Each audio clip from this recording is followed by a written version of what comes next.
Welcome to Bringing Romans to Life. I'm Preston Burrows, and in this lesson, we'll consider the diverse dietary practices that caused conflict in the Roman congregations, and how judgmental and disdainful attitudes intensified the conflict.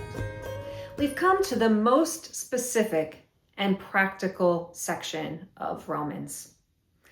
But although it's practical, it is highly theological as well. I hope you'll notice how Paul's instructions in chapters 14 and 15 flow logically from the theological insights he's expressed throughout this letter. Before I share my interpretation of what might have been happening on the ground in Rome, let's highlight a few details in the text. First, the second person pronouns and verbs are singular. This recalls Paul's earlier conversations with an interlocutor, the singular you of chapter 2. As in chapter 2, it seems that one person or one group of people is judging others. Notice too that at 14:7-9, Paul refers to living and dying. These verses cause me to wonder whether some viewed or truly experienced eating as a matter of life and death. In other words, I wonder whether one's choice of foods could bring about real persecution during this time. At Romans 14:13, Paul exhorts the Christians not to place stumbling blocks in front of others. It's the same word for stumbling block used in chapter 9, but in Romans 9, Jesus seems to be the stumbling block. But here in chapter 14, it doesn't seem as though Jesus could be the stumbling block, since Paul then also says that no matter what the person's eating preference is, they either feast or fast for the Lord, in honor of the Lord. So Jesus couldn't be the stumbling block in chapter 14. Let's draw back for a moment and consider the big picture of what could have been happening in Rome's Jesus movement. Paul employs the label of weak to describe one group of eaters at the communal meals. We don't know whether Paul came up with this label himself or uses a label that the community already employed. Either way, it's certainly not flattering. Although the term weak does sound demeaning, let's recall, however, how Paul earlier insisted that Christ died for us while we were still weak, chapter 5, verse 6, and also that the Spirit helps us in our weakness, chapter 8, verse 26. Perhaps we may conclude then that the weakness displayed by some of the Jesus followers in Rome isn't abhorrent to God. It doesn't mean God rejects them, but instead that God surrounds and supports them. Paul expects the Jesus community in Rome to do this as well. Traditionally, Christian interpreters have understood the weak to be a Jewish follower of Jesus. This is because some Jews chose to eat vegetables and not meat dishes when they ate with Gentiles. This was to avoid meat from animals that were prohibited by Torah, animals that were slaughtered in ways that weren't according to Torah, or animals that had been sacrificed to other gods. Some interpreters go farther to say this Jewish person or subset of the community was foisting the law upon others, insisting that everyone, including Gentiles, obey the law as they did.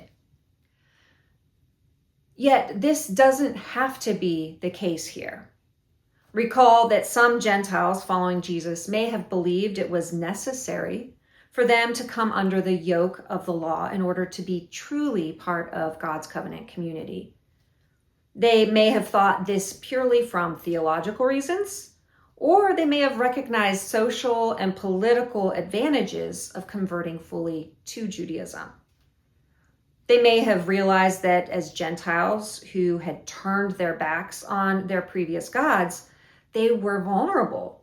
They were vulnerable not only to the other gods' ire and retaliation on them, but also vulnerable to familial and social pressure and discipline. On the other hand, if they fully identified with the Jewish community through complete law observance, they would arguably gain the protection of Israel's God as well as legitimate standing within the Jewish community. These very real factors likely stand behind Paul's discussion of what to us seems rather mundane and unimportant, of what to eat in community. So let's walk through the situation, assuming some in the Roman congregations weakly trust or have a weak faith. What is this faith weak towards?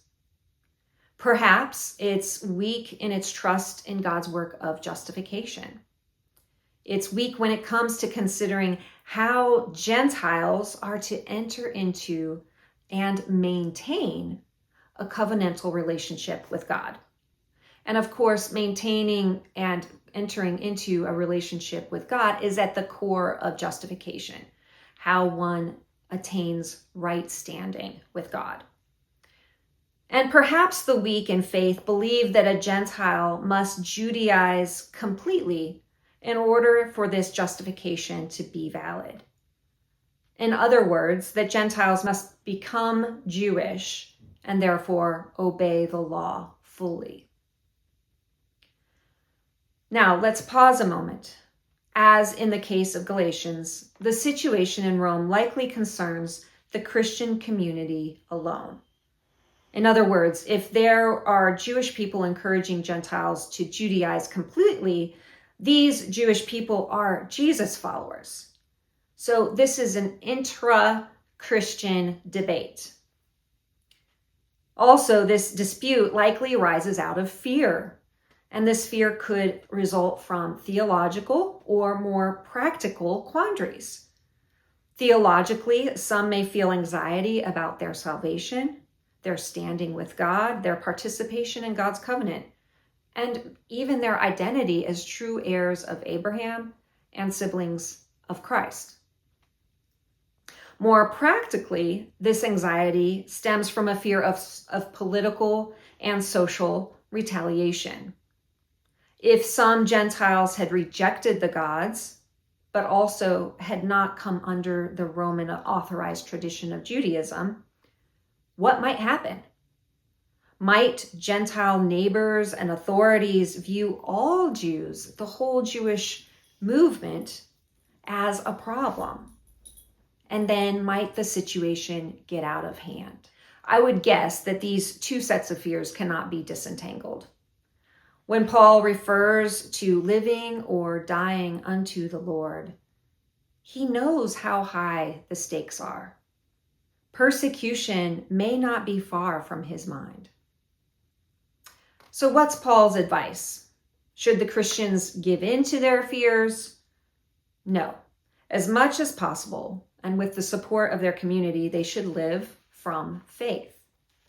Yet this doesn't mean that law-observant Christians suddenly throw off the law while they doubt.